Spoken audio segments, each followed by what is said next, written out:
अस्सलाम वालेकुम स्टूडेंट।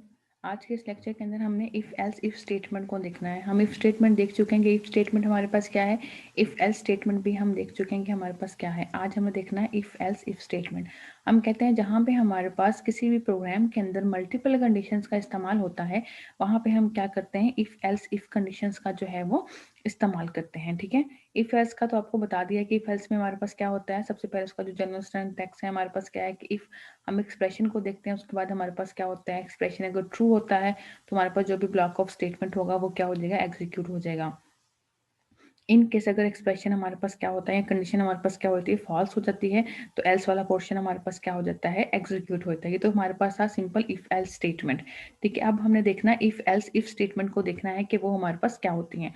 ठीक है, अब इफ एल्स इफ स्टेटमेंट का हम इस्तेमाल कहाँ पे करते हैं और क्यों करते हैं, इसको जो है हम multi way if else statement भी कहते हैं। अब इनका इस्तेमाल हम क्यों करते हैं, हम कहते हैं सम टाइम ऐसा होता है कि हम जिस टाइम प्रोग्राम बना रहे होते हैं ना, तो वहां पे हमारे पास क्या होता है, जो स्टेटमेंट्स होती हैं या जिसको हम कंडीशन कह रहे हैं, हमारे पास वहाँ पे क्या होती है, मल्टीपल कंडीशंस होती हैं। उसमें से हमारे पास क्या होती है, कोई एक कंडीशन ट्रू होती है। ठीक है, अब हमारे पास हम यहाँ पे ये कह सकते हैं कि जहाँ पे हम मल्टीपल कंडीशंस का एक प्रोग्राम के अंदर इस्तेमाल करते हैं, वहाँ पे हम क्या करते हैं, इफ एल्स इफ स्टेटमेंट का जो है वो इस्तेमाल करते हैं। यानी कि हम यहाँ पे कह सकते हैं कि ऐसी स्टेटमेंट जहाँ पे प्रोग्राम को एग्जीक्यूट करने के लिए हमारे पास एक कंडीशन नहीं है, यानी कि हम ये कह सकते हैं कि जहाँ पे हमारे पास प्रोग्राम को एग्जीक्यूट करने के लिए मल्टीपल कंडीशन मौजूद हों और उस मल्टीपल कंडीशन में से क्या होगी, कोई एक स्टेटमेंट क्या होगी, ट्रू होगी, वहां पे हम क्या करते हैं, इफ एल्स इफ स्टेटमेंट का जो है वो इस्तेमाल करते हैं। हमने सिंपल इफ देखा, सिंपल इफ के अंदर भी जो है हम मल्टीपल कंडीशंस का इस्तेमाल नहीं कर सकते हैं। इफ एल्स स्टेटमेंट के अंदर भी हम नहीं कर सकते। इफ एल्स में भी हमारे पास क्या है, दो ऑप्शन है। अगर इफ हमारे पास कंडीशन क्या होगी, ट्रू हो गई, तो हमारे पास ट्रू वाला ब्लॉक एग्जीक्यूट हो जाता है। अगर वो कंडीशन हमारे पास क्या हो जाती है, फॉल्स हो जाती है, तो हमारे पास फॉल्स वाला जो पोर्शन है वो एग्जीक्यूट हो जाता है। ठीक है, तो यहाँ पे इन केस अगर हमारे पास कोई ऐसा प्रोग्राम हो जिसके अंदर हमारे पास क्या हो, मल्टीपल स्टेटमेंट्स हो, यानी कि एक से ज्यादा कंडीशन मौजूद हो, तो उस कंडीशन के अंदर हम क्या करेंगे, ना तो वहां पे हमारे पास इफ काम आएगी और ना ही हमारे पास वहां पे इफ एल्स स्ट्रक्चर जो है वो काम आएगा। ठीक है, तो यहाँ पे होगा क्या, जहाँ पे हमारे पास मल्टीपल कंडीशंस आएंगी वहां पे हमारे पास इफ एल्स इफ स्ट्रक्चर जो है वो काम आएगा। अब इसमें हमारे पास होगा क्या कि मल्टीपल कंडीशंस को हम यहाँ पे क्या करेंगे, अवेलुएट करेंगे। इसमें से इन मल्टीपल कंडीशन में से फिर भी ट्रू एक ही होगी और उस ट्रू के बेस पे हमारे पास क्या होगा, जो भी उसका पार्ट होगा वो क्या हो जाएगा, एग्जीक्यूट हो जाएगा। ठीक है, तो इसको जो है हम देखते हैं, यहाँ पे जो है हमारे पास प्रोग्राम है वो यहाँ पे क्या कहता है, वो कहता है हमने यूजर से यहाँ पे क्या करना है, नंबर की इनपुट लेनी है। ठीक है, यूजर यहाँ पे क्या करेगा, नंबर की इनपुट जो है वो देगा और इस हिसाब से फिर यहाँ पे क्या होगा, जो स्टेटमेंट है उसके हिसाब से जो भी कंडीशन जो नंबर यूजर ने एंटर किया होगा उस हिसाब से यहाँ पे क्या होगा, जो भी कंडीशन ट्रू होगी वो क्या हो जाएगी, एग्जीक्यूट हो जाएगी। ठीक है, तो हम प्रोग्राम को देखते हैं। सबसे पहले हमारे पास यहाँ पे क्या आ गई, हमने हेडर फाइल्स को इंक्लूड किया, हमारा मेन फंक्शन स्टार्ट हो गया। इंट में हमने क्या कर लिया, एक नंबर ले लिया। ठीक है, हमने यहाँ पे क्या करना है, यूजर को कहना है कि वो क्या करे, स्कोर एंटर करवाए। यहाँ पे यूजर क्या करवाएगा, स्कोर एंटर करवाएगा। यहाँ पे सी इन, सॉरी यहाँ पे सी इन लिखना था, यहाँ पे जो है वो सी आउट लिखा गया। ठीक है, तो यूजर यहाँ पे क्या करेगा, जो भी नंबर है वो क्या करेगा, यहाँ पे उसको एंटर करवाएगा। एक सेकंड में इसको ना करेक्ट कर लूँ, यहाँ पे सी इन कर लेते हैं। ठीक है, यहाँ पे हमने क्या कर लिया, सी इन कर लिया। ठीक हो गया। अब देखें, यहाँ पे जो भी वैल्यू यूजर ने एंटर की होगी वो क्या होगी, इस नम वेरिएबल के अंदर आके स्टोर हो जाएगी। ठीक है, उसके बाद यहाँ पे हमारे पास क्या होगी, जो हमारी कंडीशन है वो चेक होगी। अब कंडीशन क्या चेक होगी, इफ उसने कहा कि अगर नंबर क्या है, ग्रेटर और इक्वल टू 90 है, तो क्या चीज प्रिंट करवा दो, ग्रेड जो है वो क्या हो जाएगा, उसका एक्सीलेंट हो जाएगा। ठीक है, अब अगर यूजर ने 90 या 90 से ज्यादा मार्क्स एंटर करवाए होंगे तो ये वाली स्टेटमेंट हमारे पास क्या हो जाएगी, एग्जीक्यूट हो जाएगी।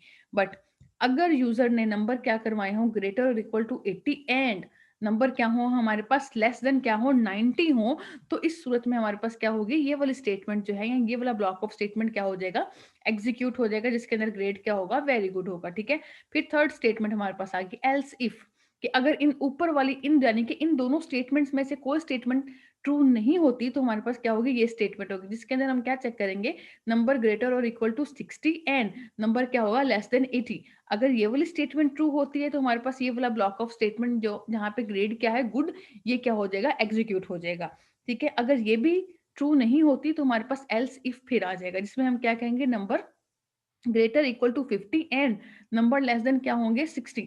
अगर ये स्टेटमेंट क्या होती है हमारे पास ट्रू होती है तो ग्रेड हमारे पास क्या आ जाएगा, एवरेज आ जाएगा। बट अगर यहाँ पे ये स्टेटमेंट भी हमारे पास क्या हो जाती है, फॉल्स हो जाती है, तो नेक्स्ट स्टेटमेंट क्या होगी, चेक होगी, जहाँ पे एल्स इफ में हम क्या देखेंगे, नंबर ग्रेटर और equal to 40 and number less than क्या होंगे 50, तो हमारे पास क्या हो जाएगा, ग्रेड उसका जो है वो पुअर हो जाएगा। ठीक है, लेकिन अगर ये भी स्टेटमेंट हमारे पास क्या होती है, ट्रू नहीं होती है, फॉल्स हो जाती है, तो हम क्या करेंगे, फिर एल स्टेटमेंट का इस्तेमाल करेंगे, जिसमें हम लिखेंगे नॉट प्रमोटेड। ठीक है, तो यहाँ पे हमने क्या कर लिए हैं, जितने ऑप्शन, ये जो नंबर लिखे ना, नंबर ये 90 लिखा है, 80 60 50 40, यहाँ पे क्या होगा, जिस टाइम आपको प्रोग्राम दिया जाएगा ना, तो उस प्रोग्राम के अंदर यहाँ पे जो है वो एवरेज बताई जाएगी कि 80 पे ये ग्रेड देना है, 90 पे ये देना है, 60 पे ये देना है, 50 पे ये देना है, 40 पे ये देना है, और अगर 40 से बिलो हो तो हम उसको प्रमोट नहीं करेंगे। ठीक है, तो अब यहाँ पे हमारे पास क्या है, मल्टीपल ऑप्शन जो है वो मौजूद है, और इस मल्टीपल ऑप्शन में से क्या होगा, एक टाइम में एक ही स्टेटमेंट क्या होगी, एग्जीक्यूट होगी। तो जहां पे हमारे पास क्या होंगी, मल्टीपल कंडीशंस होंगी, वहां पे हम क्या करेंगे, इफ एल्स का जो है, इफ एल्स इफ स्ट्रक्चर का हम क्या कहते हैं, इस्तेमाल करते हैं, जिसको हम क्या कहते हैं, मल्टीवे इफ एल्स स्ट्रक्चर भी हम कहते हैं। ठीक है, तो ये हमारे पास क्या था, इफ एल्स इफ स्ट्रक्चर था, जहां पे मल्टीपल स्टेटमेंट्स या मल्टीपल कंडीशंस को हमने क्या किया है, एवेलुएट किया है, उसमें से जो कंडीशन ट्रू होगी उसका ब्लॉक ऑफ स्टेटमेंट जो है वो एग्जीक्यूट हो जाएगा। ठीक है, नेक्स्ट आ जाती है हमारे पास नेस्टेड इफ स्टेटमेंट। ठीक है, नेस्टेड का क्या मतलब होता है, नेस्टेड का मतलब होता है कि जैसे हमने यहाँ पे नेस्टेड इफ की बात करें, नेस्टेड इफ हमारे पास क्या होगी, हम कहते हैं कि जब एक इफ के अंदर हम दूसरी इफ का इस्तेमाल करेंगे तो वो हमारे पास क्या बन जाएगी, नेस्टेड इफ। यहाँ पे इसको हम ये भी कह सकते हैं, if use with in an other if, वो हमारे पास क्या होगी, नेस्टेड इफ, यानी कि एक इफ का उसी इफ के अंदर रह के क्या करना, इस्तेमाल करना, ये हमारे पास क्या होता है, नेस्टेड इफ कहलाता है। ठीक है, अब इसका हम प्रोग्राम देख लेते हैं। इसमें हमने क्या करना है, एक मिनिमम नंबर, हमारे पास नंबर है 1 2 और 3, तीन हमारे पास नंबर है, इसमें से हमने क्या करना है, हमने देखना है कि इसमें से मिनिमम नंबर जो है वो हमारे पास कौन सा है। ठीक है, तो आइए हम प्रोग्राम को देखते हैं। ठीक है, हमने क्या किया, हेडर फाइल इंक्लूड की, इंक्लूड करने के बाद अपना मेन फंक्शन जो है वो हमने स्टार्ट किया। उसके बाद हमने यहाँ पे क्या किया है, इंट, हमने तीन नंबर ले लिए, नंबर 1 उसको हमने वैल्यू असाइन करवा दी 5, नंबर 2 उसको हमने वैल्यू असाइन करवा दी 3, ठीक है, नंबर 3 उसको हमने वैल्यू साइन करवा दी -12, और एक हमने क्या कर लिया, एक और वेरिएबल ले लिया, जिसको हमने क्या कहा, मिन वेरिएबल जो है वो हमने यहाँ पे डिक्लेयर कर दिया। ठीक है, तो अब हमने देखना है कि यहाँ पे सबसे छोटा वेरिएबल जो है वो कौन सा है। ठीक है, अब हमने यहाँ पे क्या की कंडीशन लगाई, हमने कहा if number 1 less than number 2, कि अगर नंबर 1 क्या है, नंबर 2 से लेस देन है तो। अब यहाँ पे जो हमारे पास स्टेटमेंट्स हैं देखिएगा, हमने कहा कि इफ नेस्टेड हमारे पास क्या होती है, एक इफ के अंदर दूसरी इफ का इस्तेमाल करना, ये हमारे पास होती है स्टेटमेंट, इसको हम कहते हैं आउटर, आउटर स्टेटमेंट या आउटर कंडीशन कहते हैं। ठीक है, और ये जो ये अंदर कर्ली ब्रेसेस के अंदर आती है, ये हमारे पास कौन सी स्टेटमेंट या कंडीशन होती है, इनर कंडीशन होती है। ठीक है, अब इसकी एग्जीक्यूशन कैसे होगी, अगर हमारे पास ये आउटर कंडीशन क्या होती है, ट्रू होगी, तो हम क्या करेंगे, इनर में आएंगे। अगर हमारे पास आउटर स्टेटमेंट ही फॉल्स हो जाए तो ये इनर वाला पार्ट जो है वो हमारे पास एग्जीक्यूट नहीं होगा।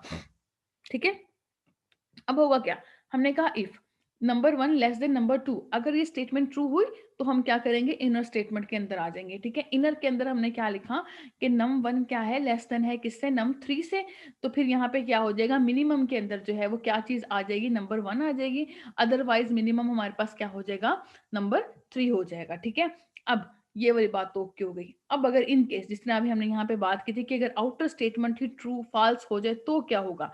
ठीक है, अब यहाँ पे जो एल्स है ना, ठीक है, ये जो ये वाला एल्स था ये इस इफ का था। ठीक है, ये एल्स जो था ये इस इफ का था। ठीक, एक सेकंड में ना इसको जरा ठीक कर लेती हूँ, ताकि आप लोगों को जो जरा जो है ना आसानी के साथ इसकी जो है वो समझ आ जाए। ठीक है, अब जो है ये हमारे पास क्या है, क्लियर है। अब देखें ठीक है, हमने लिख दिया कि मिनिमम हमारे पास क्या है, नंबर 1, एल्स हमारे पास क्या हो गया। अब ये जो ये वाला एल्स है, ये एल्स क्या है, इस इफ का है, जितने हम इफ लगाएंगे उतने ही हमारे पास क्या होंगे, एल्स स्टेटमेंट मौजूद होंगे। ये जो एल्स है ये इस इफ का है, और ये वाला ये जो ये एल्स है ये हमारे पास क्या है, इस इफ स्टेटमेंट का है।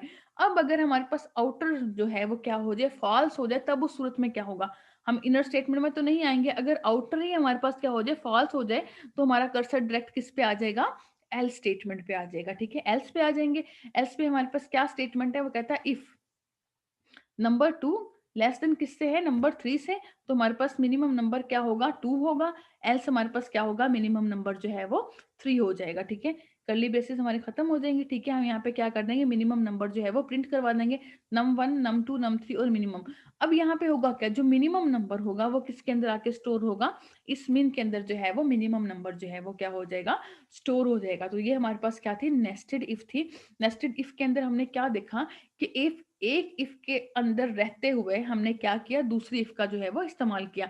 हमारे पास यहाँ पे हम ये कह सकते हैं कि दो स्टेटमेंट होंगे, एक आउटर स्टेटमेंट होगी, एक इनर स्टेटमेंट होगी। सबसे पहले हमारे पास क्या होगी, हमारी आउटर स्टेटमेंट चेक होगी। अगर आउटर स्टेटमेंट चेक होगी तो हम क्या करेंगे, इनर स्टेटमेंट के अंदर जो है वो जाएंगे। तो इसलिए हम इसे क्या कहते हैं, नेस्टेड इफ, यानी कि एक इफ के अंदर रहते हुए दूसरी अंदर जो है हम क्या करते हैं, दूसरी इफ का जो है वो इस्तेमाल करते हैं। या if with in an other if, वो हमारे पास क्या होती है, नेस्टेड इफ जो है वो कहलाती है। ठीक है, तो ये हमारे पास नेस्टेड इफ था। ठीक है, थैंक यू, अल्लाह हाफिज।